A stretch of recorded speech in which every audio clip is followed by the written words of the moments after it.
નમસ્કાર ખેડૂત મિત્રો, હું એજે મુળિયા આપ સર્વ ખેડૂત મિત્રોનું હાર્દિક સ્વાગત કરું છું।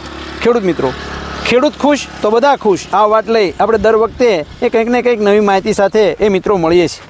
મિત્રો, આજે આપણે વાત કરવી છે એ જીરાના પાકનો દુશ્મન અને જીરાની અંદર જે છે એ ખેડૂતોનો અને જીરાના પાકની અંદર જે ખૂબ મોટું નુકસાન કરે છે એ એટલે કાળિયો। મિત્રો, કાળિયાની શરૂઆત થઈ ગઈ છે અને આ કાળિયો જે છે એ તમે જોઈ રહ્યા છો। કાળિયો એ આમ તો કહેવામાં આવે તો એ જીરાનું કેન્સર ગણવામાં આવે છે અને આ કાળિયો જે છે એ હાલના સમયગાળાની અંદર એ પાકોની અંદર જીરાના પાકની અંદર આ વર્ષે એ દેખાઈ આવ્યો છે।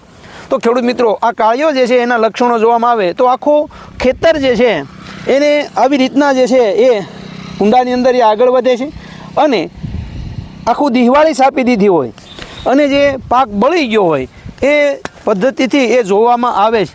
તો આ કાળિયો જે છે એ હાલના સમયગાળા અંદર આ જીરાના પાકની અંદર જ્યારે દાણા ભરાવાની અવસ્થા, જ્યારે એની અંદર વરિયાળી ભરાઈ ગઈ છે એવા અવસ્થાએ એ મિત્રો આ કાળિયો એ હાલની અંદર જોવા મળી રહ્યો છે।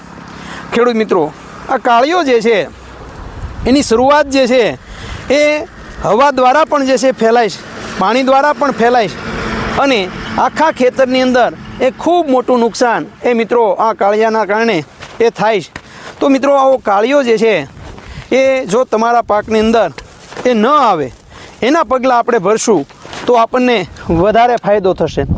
ઝાકળવાળા સમયની અંદર જાડું જીરું જે છે એ આપણે જ્યારે વાવેતર કર્યું હોય, પિયત જે છે એ અપાઈ ગયું હોય ત્યારે જે છે આ કાળિયા એ વધારે પ્રમાણમાં એ લાગતો હોય છે। મિત્રો, આ કાળિયો જે છે એને અટકાવવા માટે સૌપ્રથમ જે છે એ ખેડૂત મિત્રોએ પિયત જે છે એ આપવાનું ટાળવું જોઈએ। બીજું, જીરાની અંદર જ્યારે કાળિયાની અસર ન હોય એ પહેલાં ગેલેલિયો એ મિત્રો ખાસ અવશ્ય જે છે એ મિત્રો તમે આપી શકો છો। ગેલેલિયો જે છે એ એક પંપની અંદર 15 થી 20 ml નાખી અને જે છે એ જ્યારે જીરું આપણું 45 થી 55 દિવસનું થાય ત્યારે પ્રથમ રાઉન્ડ અને બીજો રાઉન્ડ જે છે એ 70 દિવસના અંતરે અવશ્ય આપવું જોઈએ। અને આ ગેલેલિયોનો છંટકાવ જ્યારે તમે મિત્રો કરો છો ત્યારે સાથે વરદાનનો ઉપયોગ પણ અવશ્ય કરજો, જેથી કરીને એ છોડને પોષણ મળશે અને પોષણ મળશે તો જે રોગજીવાત જે લાગે છે એનું પ્રમાણ ઘણું બધું ઘટશે। તો ખેડૂત મિત્રો, હાલના સમયગાળાની અંદર આ કાળિયો જે છે એ જોવા મળી રહ્યો છે ત્યારે આપણે જે છે આપણા ખેતરને, આપણા જીરાને એ અવશ્ય જે છે બચાવવા માટે મિત્રો ગેલેલિયો અને વરદાનનો ઉપયોગ અવશ્ય કરી શકો છો। મિત્રો, વધારાની માહિતી માટેનો હેલ્પલાઇન નંબર છે 98 2 44 31 3 35।